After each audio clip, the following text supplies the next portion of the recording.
금융권 저승사자 혹은 여의도 저승사자로 불리던 검찰 증권범죄 합동수사단의 부활 가능성이 커지고 있습니다. 최근 금융시장에서 각종 사건 사고가 잇따른 가운데 박범계 법무부 장관이 합수단 부활 검토를 시사했기 때문입니다. 최나리 기자. 네, 최나리입니다. 라임과 옵티머스 등 각종 사모펀드 사건이 터진 영향으로 보이는데 박범계 장관이 구체적으로 뭐라고 했습니까? 네, 박범계 법무부 장관은 검찰 증권범죄 합동수사단 재설치 가능성에 대해 검토 중이라며 긍정적인 입장을 밝혔습니다. 박 장관은 오늘 오전 법무부 과천청사에서 기자들과 만나 최근 주식시장이 화랑인 것은 좋은 일이지만 자본시장법 위반 사례들이 염려된다고 검토 배경을 설명했습니다. 다만 검토하는 차원이라며 구체적인 안은 없다고 말을 아꼈습니다.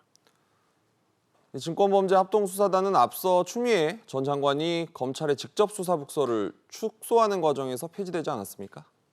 그렇습니다. 증권범죄 합동수사단은 주가 조작 등 자본시장의 불공정 거래를 근절하기 위해 2013년 5월 출범했다가 지난해 초 약 7년 만에 폐지됐습니다.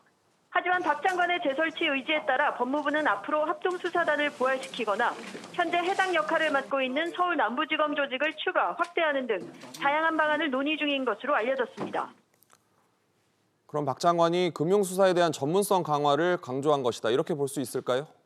네, 증권범죄 합동수사단은 금융위원회와 금융감독원, 거래소, 국세청 등에서 파견된 50여 명의 젊은 인력으로 구성돼 서울 남부지검에 설치됐던 조직입니다. 운영기간 여의도 금융권에서 자본시장법 위반 사범 1,000명 가까이를 적발했을 만큼 증권, 금융범죄 수사에 두드러진 전문성을 나타냈는데요. 폐지 이후 검찰의 관련 사건 처리 역량이 약화돼 해체 부작용에 대한 지적이 있어 왔습니다.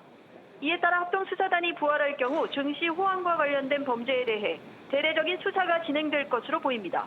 SBS 비즈 최나리입니다.